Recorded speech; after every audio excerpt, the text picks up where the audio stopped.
Bismillahirrahmanirrahim. Assalamualaikum warahmatullahi wabarakatuh. Perkenalkan, nama saya Siana Saleha dari kelas BK 1A, mata kuliah Pendidikan Agama Islam.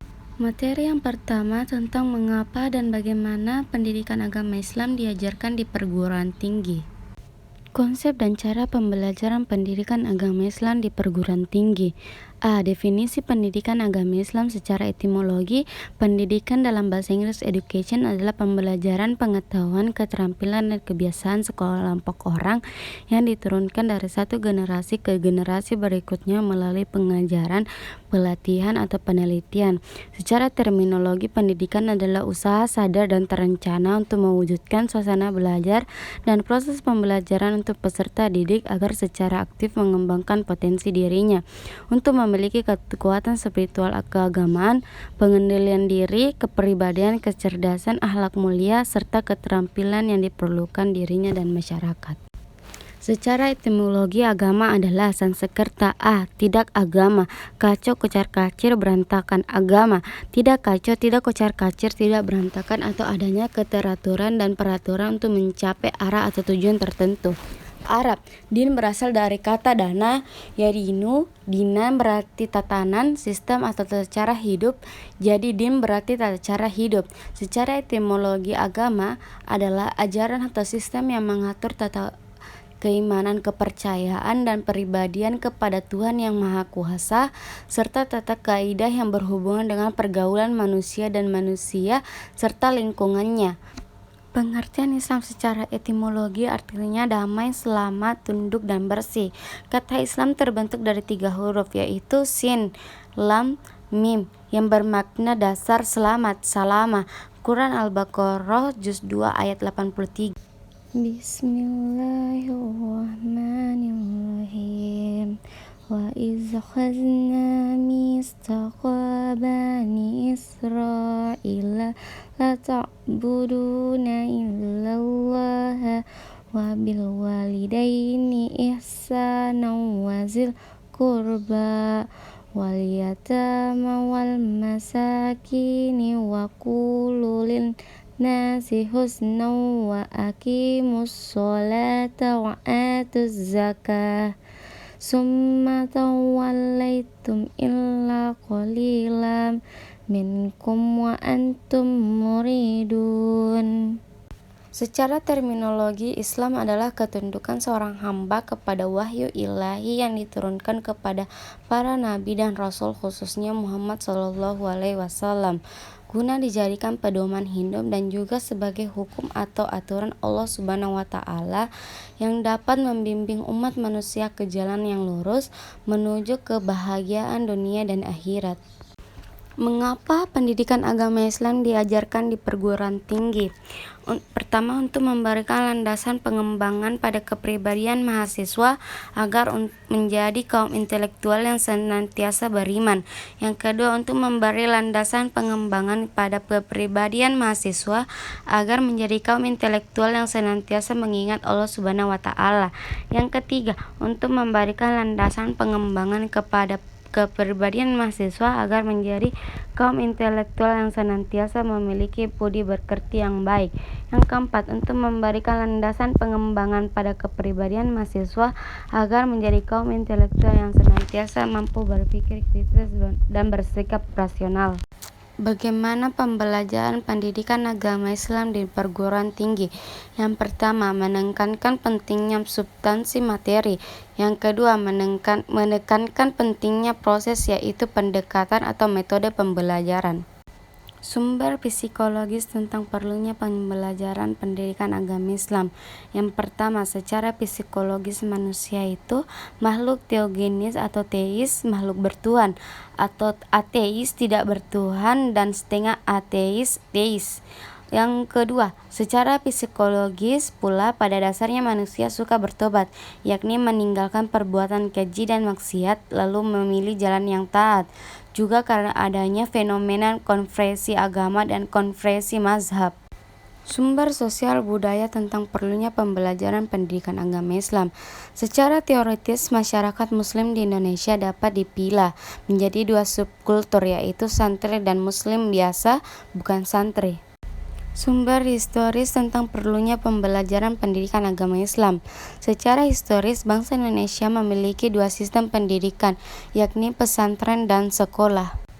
Sumber yudiris tentang perlunya pembelajaran pendidikan agama Islam: yang pertama, Pancasila; yang kedua, Undang-Undang Dasar 1945 hasil amandemen; yang ketiga, Undang-Undang Nomor 20 Tahun 2003 tentang Sistem Pendidikan Nasional; yang keempat, Undang-Undang Nomor 17 Tahun 2007 tentang Perencanaan Pembangunan Jangka Panjang Nasional 2005 sampai 2025; yang kelima, PP Nomor Tahun 2010 tentang Perencanaan Pembangunan Jangka Menengah 2010 sampai 2014; yang keenam, PP Nomor 19 Tahun 2005 sebagaimana diubah dengan PP Nomor 23 Tahun 2013 tentang Standar Nasional Pendidikan; yang ketujuh, Undang-Undang Dasar Nomor 12 Tahun 2012 tentang Pendidikan Tinggi. Menggali model pendekatan atau metode pembelajaran pendidikan agama Islam di perguruan tinggi. A. Pendekatan substansi ajaran. Yang pertama, pendekatan kajian Al-Quran dan sejarah Islam. 2. Pendekatan disiplin ilmu dan kajian isi ajaran. 3. Pendekatan tentang tujuan didatangkannya syariat Islam, maqasid asy-syariah. B. Pendekatan proses pembelajaran agama.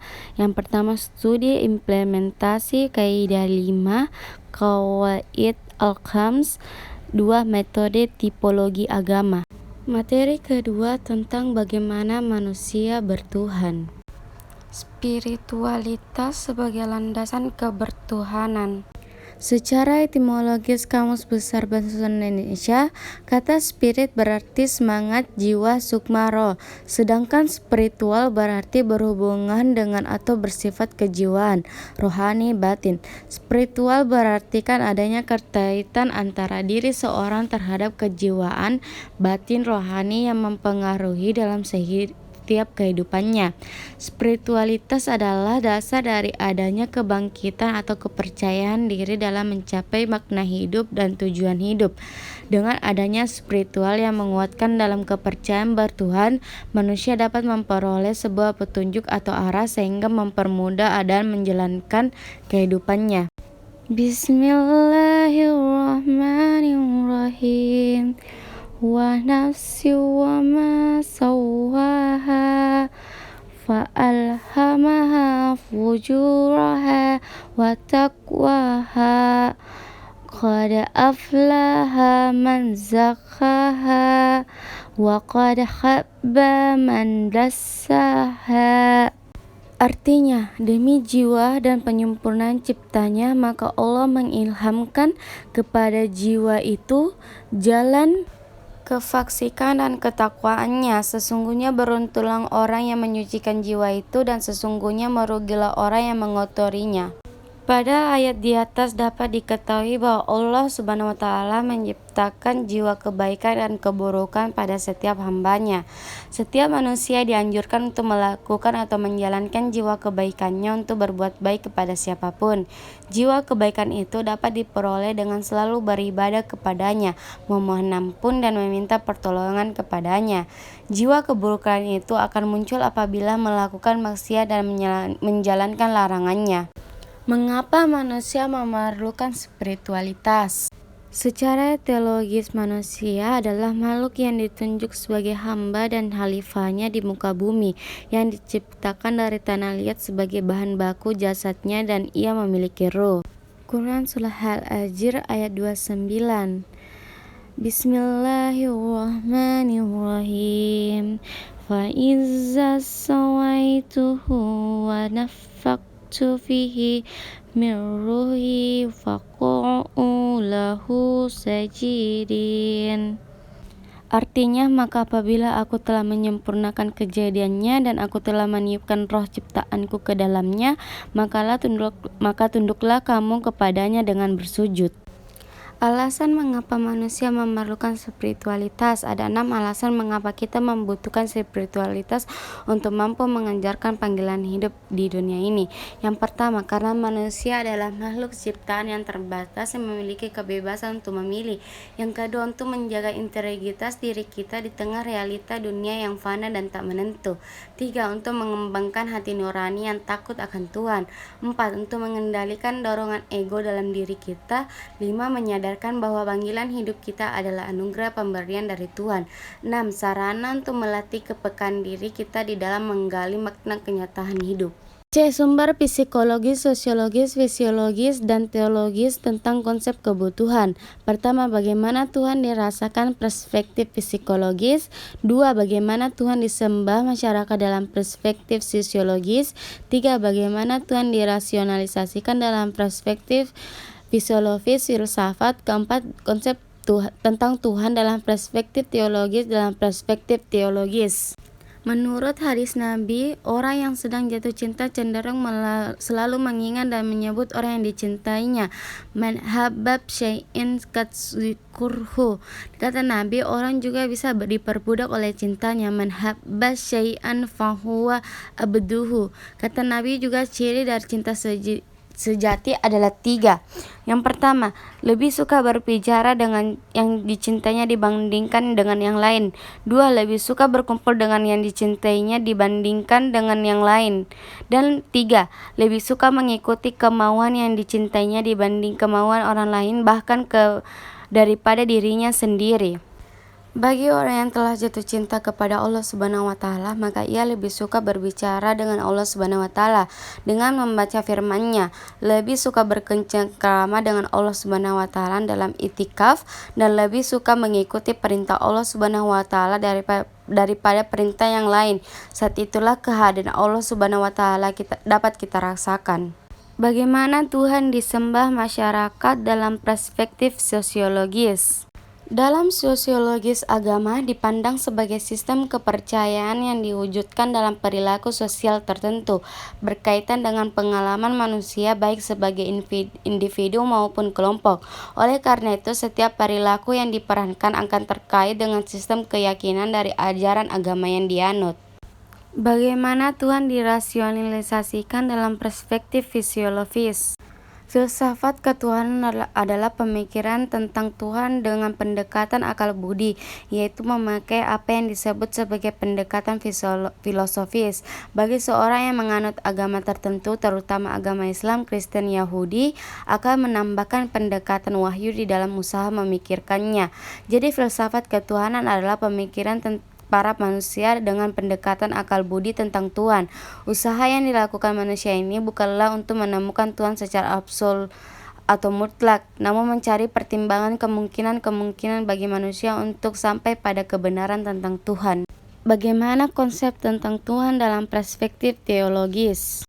Dalam perspektif teologis, masalah ketuhanan, kebenaran, dan keberagamaan harus dicari penjelasannya dari sesuatu yang dianggap sakral dan dikultuskan karena dimulai dari atas, dari Tuhan sendiri melalui wahyunya. Artinya, kesadaran tentang Tuhan baik buruk cara beragama hanya bisa diterima kalau berasal dari Tuhan sendiri.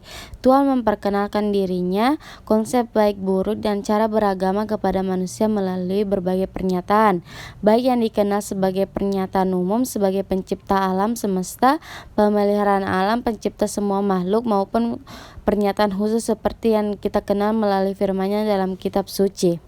Kesimpulan berdasarkan data dapat saya simpulkan bahwa manusia sudah menjadi fitrahnya untuk bertuhan karena spiritualitas merupakan bagian esensial dari keseluruh kesehatan dan kesejahteraan seseorang. Dengan adanya spiritual yang menguatkan dalam kepercayaan bertuhan, manusia dapat memperoleh sebuah petunjuk atau arah sehingga mempermudah dalam menjalankan kehidupan spiritualitas, memberikan arah dan arti kehidupan seperti kebahagiaan. Kebahagiaan akan terwujud apabila ada ketenangan dan kesejahteraan jiwa. Hal tersebut membutuhkan adanya kekuatan non-fisik yang lebih besar dari dirinya, yaitu Tuhan. Materi ketiga yaitu bagaimana manusia bertuhan. Konsep spiritual sebagai landasan kebertuhanan. Doe dalam Montaha 2010-36 mengartikan bahwa spiritualitas adalah dasar bagi tumbuhnya harga diri, nilai-nilai, moral, dan rasa memiliki. Spiritualitas memberi arah dan arti pada kehidupan. Spiritual adalah kepercayaan adanya kekuatan non-fisik yang menghubungkan kita langsung kepada Tuhan atau sesuatu unsur yang kita namakan sebagai sumber keberadaan kita. Dalam perspektif Islam, spirit sering dideskripsikan sebagai jiwa halus yang dititipkan oleh Tuhan ke dalam diri manusia. Al-Qushairi Latifah, jiwa halus yang ditempatkan oleh Tuhan dalam diri manusia sebagai potensi untuk membentuk karakter yang terpuji. Roh merupakan fitrah manusia yang dengan roh manusia mampu berhubungan dengan Tuhan sebagai kebenaran sejati al-hakika. Artinya, rohlah yang membuat manusia mengenal Tuhan sebagai potensi bawaan sejak lahir. Dan dengan adanya roh, manusia mampu merasakan dan meyakini keberadaan Tuhan dan kehadiran setiap fenomena di alam semesta ini. Atas dasar itulah sebenarnya manusia memiliki fitrah sebagai manusia yang bertuhan. Salah satu pengaruh roh dalam diri manusia adalah adanya potensi untuk mengenal yang baik dan yang buruk. Dengan adanya roh, manusia bisa mengetahui bahwa seharusnya ia mengikuti dan menjalankan hal-hal yang baik dan meninggalkan yang buruk. Dengan roh, manusia memiliki bakat untuk menjadi makhluk yang baik dan berorientasi kepada kebenaran dan kebaikan Tuhan. B. Mengapa alasan manusia memerlukan spiritualitas? Orang yang memiliki kesadaran spiritualitas akan memiliki beberapa karakter diantaranya. Mampu menemukan kekuatan yang maha besar, merasakan kelezatan ibadah, menemukan nilai keabadian, menemukan makna dan keindahan hidup, membangun harmonisasi dan keselaraan dengan semesta, menghadirkan intuisi dan menemukan hakikat metafisik, menemukan pemahaman yang menyeluruh dan mampu mengakses hal-hal yang gaib dan yang suprarasional. Orang-orang yang memiliki kesadaran spiritual memiliki dedikasi kerja yang lebih tulus dan jauh dari kepentingan pribadi, egoisme. Apabila bertindak zalim kepada orang lain, maka memiliki kepedulian terhadap sesama, memiliki integritas moral yang tinggi, saleh dan peduli kepada masa depan umat manusia. Spiritualitas merupakan puncak kesadaran ilahi menurut Saifuddin Aman. Dalam tren spiritualitas milenium ketiga, spiritualitas membuat kita mampu memperdayakan sebuah potensi yang diberikan Tuhan untuk melihat segala hal holistik, sehingga kita mampu menemukan hakikat kesejatian dari setiap fenomena yang kita alami. C. Menggali sumber psikologis, sosiologis, filosofis, dan teologis tentang konsep ketuhanan. 1. Bagaimana Tuhan dirasakan kehadirannya dalam perspektif psikologis. Adanya keterbukaan pada yang dikodrati adalah fitrah manusia sejak dia lahir ke dunia. Fitrah mukhalaqah. Manusia secara natur dapat merasakan yang gaib karena di dalam dirinya adalah unsur spirit. Sering digambarkan dengan jiwa halus yang ditiupkan oleh Tuhan ke dalam dirinya. Al-Qushairi adalah tafsiran Lataif al-Syarad menunjukkan bahwa roh memang latifah, jiwa halus yang ditempatkan Tuhan dalam diri manusia sebagai objek potensi untuk membentuk karakter yang terpuji. Roh merupakan semacam SIM card ketuhanan yang dengannya manusia mampu bertuhan dengan Tuhan sebagai kebenaran sejati al-hakika. Karena adanya roh, manusia mempunyai bakat bertuhan. Artinya rohlah yang membuat manusia mengenal Tuhan sebagai potensi bawah lahir. Dengan adanya roh, manusia mampu merasakan dan meyakini keberadaan Tuhan dengan kehadirannya dalam setiap fenomena di alam semesta ini. Keterbukaan pada yang gaib semakin menguatkan dengan adanya pengalaman ketidakberdayaan dan pengalaman hidup yang membuat seseorang merasakan bahwa dirinya memiliki kekurangan dan memahami fenomena alam, sosial, budaya, dan fisik. 2. Bagaimana Tuhan disembah oleh masyarakat. Perspektif sosiologis. Konsep tentang bertuhan sebagai bentuk ekspresif kolektif suatu komunitas beragama merupakan wilayah pembahasan sosiologi agama. Sosiologi agama merupakan cabang ilmu sosiologi yang mempelajari secara khusus masyarakat beragama. Objek dari penelitian sosiologi agama adalah masyarakat beragama yang memiliki kelompok-kelompok keagamaan seperti kelompok Kristen, Islam, Buddha, dan lain-lainnya.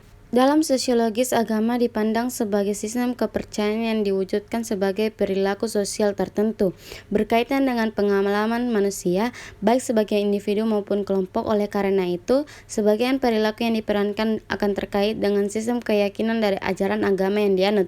Perilaku individu dan sosial digerakkan oleh kekuatan yang ada dalam dan didasarkan pada nilai-nilai ajaran agama yang analisasi sebelumnya manusia, masyarakat, dan kebudayaan berhubungan secara dialektik. 3. Bagaimana Tuhan dirasionalisasikan dalam perspektif fisiologis.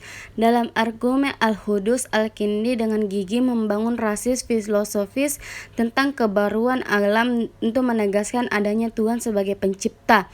Tuhan dikatakan sebagai sebab pertama yang menunjukkan betapa ia adalah sebab paling fundamental dari sebuah sebab-sebab lainnya yang berderet panjang. Sebagai sebab pertama, maka ia sekaligus adalah sumber bagi sesuatu yang lain, yakni alam semesta. Argumen terkait dengan Tuhan adalah argumen kemungkinan dalil alimkan. Ibn Sina sebagai tokoh argumen ini menjelaskan bahwa wujud ekstensi itu ada, bahwa setiap wujud yang ada bisa bersifat niscaya atau potensial mukmin. Wujud niscaya adalah wujud yang esensi dan ekstensinya sama. Ia memberikan wujud kepada yang lain yang bersifat potensi mukmin. Argumen yang ketiga tentang Tuhan adalah argumen teologis dalil inayah. Argumen ini didasari oleh pengamatan atas keteraturan dan keterpaduan alam semesta. Berdasarkan pengamatan tersebut ditarik kesimpulan bahwa alam semesta ini pasti karya seseorang perancang yang hebat. Dari ketiga perspektif di atas dapat disimpulkan bahwa inti dari pendapat filsuf muslim klasik bahwa Tuhan adalah pencipta dari segala sesuatu yang ada di alam nyata ini. Tuhan menjadi sebab pertama dari segala akibat yang kita lihat saat ini. Tuhan merupakan wajib al-wujud atau wujud yang niscaya. Artinya Allah adalah wujud yang ada dengan sendirinya dan tidak membutuhkan sesuatu pun yang mengaktualkannya.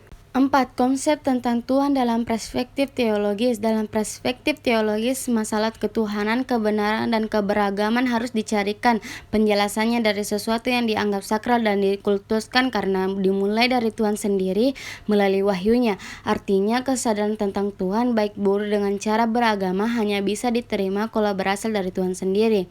Melalui wahyu yang diberikan Tuhan, manusia dapat mengenal Tuhan. Manusia mengetahui cara beribadah dan memuji dan mengagungkan Tuhan. Dapat disimpulkan bahwa pengetahuan tentang Tuhan baik buruk dengan cara beragama dalam perspektif teologis tidak terjadi atas prakarsa manusia, tetapi terjadi atas dasar wahyu dari atas tanpa inisiatif Tuhan melalui wahyunya. Manusia tidak mampu menjadi makhluk yang bertuhan dan beribadah kepadanya. D. Membangun argumen tentang cara manusia meyakini dan mengimani Tuhan. Mengingat Tuhan adalah zat yang maha transenden dan gaib, galqul quyub, maka manusia tidak mungkin sepenuhnya dapat mempersepsi hakikatnya. Manusia hanya mampu merespon dan mempersepsi tajaliyat Tuhan dari interaksi antara tajaliyat Tuhan dan merespon manusia. Lahirlah keyakinan tentang Tuhan. Tajaliyat Tuhan adalah manifestasi Tuhan di alam semesta yang merupakan bentuk pengikatan, pembatasan, dan transmutasi yang dilakukan Tuhan agar manusia dapat menangkap sinyal dan gelombang ketuhanan. Dengan demikian, keyakinan adalah persepsi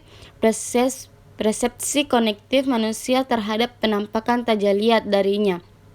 Dengan kata lain, meyakini atau mempercayai Tuhan artinya pengikatan dan pembatasan terhadap wujud mutlak Tuhan yang gaib dan transenden yang dilakukan oleh subjek manusia melalui kreasi akalnya menjadi sebuah ide, gagasan, dan konsep tentang Tuhan. Ada dua cara beriman kepada Allah Subhanahu wa Ta'ala, bersifat ijmali. Cara beriman kepada Allah Subhanahu wa Ta'ala yang bersifat ijmali maksudnya adalah bahwa kita mempercayai Allah Subhanahu wa Ta'ala secara umum atau secara garis besar. Al-Quran sebagai sumber ajaran pokok Islam telah memberi pedoman kepada kita dalam mengenal Allah Subhanahu wa Ta'ala. Diterangkan bahwa Allah Subhanahu wa Ta'ala adalah zat yang Maha Esa, Maha Suci, Dia Maha Pencipta, Maha Pendengar, Maha Kuasa, dan Maha Sempurna. 2. Bersifat tafsili. Cara beriman kepada Allah Subhanahu wa Ta'ala secara Tafsili maksudnya adalah mempercayai Allah secara rinci. Kita wajib percaya dengan sepenuh hati kepada Allah Subhanahu wa taala, memiliki sifat-sifat yang berbeda dengan sifat-sifat makhluknya. Sebagai bukti adalah adanya Asmaul Husna yang dianjurkan untuk berdoa dengan Asmaul Husna serta menghafalkan dan juga meresapi dalam hati dengan menghayati makna yang terkandung di dalamnya. Selain itu juga harus menaati semua perintah Allah Subhanahu wa taala dan menjauhi larangannya. Mendeskripsikan esensi dan urgensi visi ilahi untuk membangun dunia yang damai. Agar manusia dapat konsisten dalam kebaikan dan kebenaran Tuhan, manusia tidak akan mampu membangun relasi yang harmonis dengan Tuhan apabila hidupnya lebih didominasi oleh kepentingan ragawi dan bendawi. Oleh karena itu, sisi spiritualitas harus memainkan peran utama dalam kehidupan manusia, sehingga ia mampu merasakan kehadiran Tuhan dalam setiap gerak dan sikapnya. Apabila manusia telah mampu mengasah spiritualitasnya sehingga ia dapat merasakan kehadiran Tuhan, maka ia dapat melihat segala sesuatu dan visi Tuhan ilahi. Visi ilahi inilah yang saat ini dibutuhkan oleh manusia yang sehingga setiap tindakan tanduk dan sikap perilaku manusia didasari dengan semangat kecintaan kepada Tuhan sebagai manifestasi kebenaran universal dan kepengabdian serta pelayanan kepada sesama ciptaan Tuhan. Dengan begitu akan terciptanya dunia yang damai. Kesimpulan, dalam pengertian yang lebih luas, spirit dapat diartikan sebagai kekuatan komunis yang memberi kekuatan kepada manusia Yunani kuno. 2. Makhluk immanenter seperti peri, hantu, dan sebagainya. 3. Sifat kesadaran, kemauan, dan kepandaian yang dapat di dalam alam menyeluruh. 4. Jiwa luhur dalam alam yang bersifat mengetahui semuanya, mempunyai akhlak tinggi, menguasai keindahan dan abadi. 5. Dalam agama mendekati kesadaran ketuhanan. 6. Hal yang tergantung dalam minum keras dan menyebabkan mabuk. Hasan Sadili 1984 3278. Sebelum turun Al-Quran di kalangan masyarakat Arab telah menganut konsep tauhid monoteisme Allah sebagai Tuhan mereka. Hal ini diketahui dari ungkapan-ungkapan yang mereka cetuskan baik dalam doa maupun acara-acara ritual. Abu Talib ketika memberikan khutbah nikah Nabi Muhammad SAW dengan Khadijah sekitar 15 tahun sebelum turunnya Al-Quran, ia mengungkapkan kata-kata Alhamdulillah Al-Wasid hal 29. Adanya nama Abdullah hamba Allah telah lazim dipakai kalangan masyarakat Arab sebelum turunnya Al-Quran. Keyakinan akan adanya Allah, Maha Besar Allah, kekuatan Allah, dan lain-lain mantap. Dari kenyataan tersebut timbul pertanyaan, apakah konsep ketuhanan yang dibawakan Nabi Muhammad?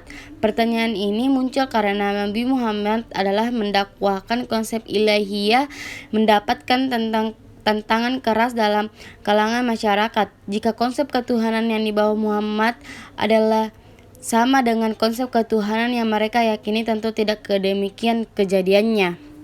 Dalil menyangkut bagaimana manusia bertuhan. Perhatikan ayat berikut. Bismillahirrahmanirrahim. Fa'akim wajhaka lil dini fahnifa fitratallahi allati fataran nasa 'alaiha la tabdila lil khaliqillah zalikal dinul qayyim walakinna aksaran nasi la ya'lamun. Artinya, maka hadapkanlah wajahmu dengan lurus kepada agama Islam sesuai fitrah Allah, disebabkan Dia telah menciptakan manusia menurut fitrah itu. Tidak ada perubahan pada ciptaan Allah. Quran Surah Ar-Rum Juz 30 ayat 30. Bagaimana Islam menjamin kebahagiaan? A. Menelusuri konsep dan karakteristik agama sebagai jalan menuju Tuhan dan kebahagiaan. Karakteristik hati yang sehat. Pertama, Hati menerima makanan yang berfungsi sebagai nutrisi dan obat. 2. Selalu berorientasi kepada masa depan dan akhirat. 3. Selalu mendorong pemiliknya untuk kembali kepada Allah Subhanahu wa taala. 4. Tidak pernah lupa dan mengingat Allah Subhanahu wa taala. 5. Jika sesat lupa kepada Allah Subhanahu wa taala, segera ia sadarkan dan berzikir kepadanya. 6. Jika sudah masuk sholat ia merasa tenang. 7. Perhatian terhadap waktu agar tidak hilang sia-sia melebihi perhatian kepada manusia lain dan hartanya. 8. Hati yang sehat selalu berorientasi kepada kualitas amal, bukan kepada amal semata. Beberapa sebab hati sakit. 1. Banyak bergaul dengan orang-orang yang tidak baik. 2. At-tamani, berangan-angan. 3. Menggantungkan diri kepada selain Allah. 4. Asyaba'u, terlalu kenyang. 5. Terlalu banyak tidur. 6. Berlebihan melihat hal-hal yang tidak berguna. 7. Berlebihan dalam berbicara. B. Menanyakan alasan mengapa manusia harus beragama dan bagaimana agama dapat membahagiakan umat manusia. Adapun dalam teologi Islam seperti telah dijelaskan bahwa setiap manusia lahir dalam kesucian, yakni suci dari dosa dan telah beragama yakni agama Islam. Tugas manusia adalah rupaya agar kesucian dan keimanan terus terjaga dalam hatinya hingga kembali kepada yang dimaksud fitrah Allah pada ayat di atas adalah manusia diciptakan Allah mempunyai naluri beragama yaitu agama tauhid. Kalau ada manusia tidak beragama tauhid, maka hal itu tidaklah wajar. Mereka tidak beragama tauhid itu karena disebabkan banyak faktor, antara lain mempengaruhi lingkungan Allah. Allah berfirman dalam Al-Quran, Bismillahirrahmanirrahim. Faqim wajhaka lil dini fanifa fitratallahi allati fatarran nasa 'alaiha la tabdila lil khaqila zalikal lidunul yaqimu walakinna aksaran nasi la ya'lamun. Artinya, maka hadapkanlah wajahmu dengan lurus kepada Allah, tetaplah atas fitrah Allah yang telah menciptakan manusia. Menuntut fitrah itu tidak ada perubahan pada fitrah Allah. Itulah agama yang lurus, tetapi kebanyakan manusia tidak mengetahuinya. Quran Surah Ar-Rum juz 30 ayat 30. C. Sumber historis, filosofis, psikologis, dan sosiologis tentang pemikiran agama sebagai jalan menuju kebahagiaan. Sumber historis pada sepanjang sejarah hidup manusia, beragama itu merupakan kebutuhan dasar manusia yang paling hakiki. Dengan akalnya, manusia mencari Tuhan dan bisa sampai kepada Tuhan. Namun penemuannya itu perlu dikonfirmasi dari Tuhan melalui wahyu, agar ia dapat menemukan yang hakiki dan akhirnya ia bisa berterima kasih kepada Tuhan atas segala nikmat yang diperolehnya, terutama nikmat bisa menemukan Tuhan dengan akalnya itu. Sumber psikologi, kebutuhan manusia terhadap agama. Sebagai makhluk rohani, manusia membutuhkan ketenangan jiwa, keterentaman hati, dan kebahagiaan rohani. Menurut teori mistisisme Islam, bahwa Tuhan Maha Suci, Maha Indah, dan Maha segalanya. Tuhan yang Maha Suci itu tidak dapat didekati kecuali oleh jiwa yang suci. Oleh karena itu, agar jiwa bisa dekat dengan Tuhan, maka sucikanlah hati dari segala kotoran dan sifat-sifat yang jelek. Sumber sosiologis. Di antara karakter manusia menurut Al-Quran, manusia adalah makhluk sosial. Makhluk sosial artinya makhluk yang tidak bisa hidup sendirian dan tidak bisa mencapai tujuan hidupnya tanpa keterlibatan orang lain. Manusia harus membutuhkan bantuan orang lain, sebagaimana orang lain pun membutuhkan bantuan sesamanya. Saling membantu dengan ciri perilaku makhluk hidup sosial. Manusia bisa hidup jika berada di tengah masyarakat. Manusia tidak mungkin hidup jika terlepas dari kehidupan masyarakatnya. Sumber filosofi. Pada kenyataannya manusia tidak dapat bisa hidup tanpa agama karena secara filosofi asal-usul manusia akan dipertanyakan. Dari mana asalnya? Ketika kita telah memiliki agama, maka tentunya pertanyaan seperti ini akan terjawab, sehingga manusia tidak akan sesat, karena agama akan menjamin keselamatan manusia, karena filosofinya agama ada untuk mengatur kehidupan manusia agar damai dan sejahtera, yang diikat oleh norma-norma agama dan aturan, perintah sekaligus larangan yang ada dalam agama tersebut. D. Argumen tentang tauhidullah sebagai satu-satunya model beragama yang benar. Tauhidullah adalah barometer kebenaran agama-agama sebelum Islam. Jika agama samawi yang dibawakan oleh nabi-nabi sebelum Muhammad SAW masih tauhidullah, maka agama itu benar. Dan seandainya agama nabi-nabi sebelum Muhammad SAW itu sudah tidak tauhidullah, yakni sudah ada syirik, unsur menyekutukan Allah, maka dengan terang benderang agama itu melenceng, salah dan sesat, menyesatkan. Esensi dan urgensi komitmen terhadap nilai-nilai tauhid untuk mencapai kebahagiaan. Jika tauhid penting karena itu model dasar hidup yang dapat menghantar manusia menuju keselamatan dan kesejahteraan Allah Subhanahu wa taala. Sebagai Rabb telah menanamkan jiwa tauhid pada seluruh manusia sejak mereka di alam arwah. Supaya jiwa tauhid berkembang, Allah Subhanahu wa taala mengutus Rasul dengan tugasnya utama menyirami jiwa tauhid agar tumbuh dan berkembang hingga menghasilkan amal saleh, agar menjadi roh kehidupan dan menjadi cahaya kegelapan. Mengintegrasikan iman, Islam, dan ihsan dalam membentuk insan kamil. Konsep dan urgensi Islam dan ihsan dalam membentuk insan kamil. Rasulullah SAW bersabda yang kemudian tertuang dalam sebuah hadis yang mencakup panjang. Berikut hadis tersebut. Umar R.A. berkisah bahwa pada suatu ketika saat ia duduk bersama Rasulullah SAW, tiba-tiba datang seorang laki-laki berpakaian sangat putih, berambut hitam legam dan tidak tampak padanya kelelahan bekas perjalanan, dan di antara para sahabat tidak ada yang pernah mengenalnya. Laki-laki itu kemudian duduk di hadapan Rasulullah SAW, lalu menyandarkan lututnya kepada lutut Nabi serta meletakkan tangan di atas paha Nabi SAW. Kemudian laki-laki itu berkata, "Hai Muhammad, beritahu kepadaku tentang Islam."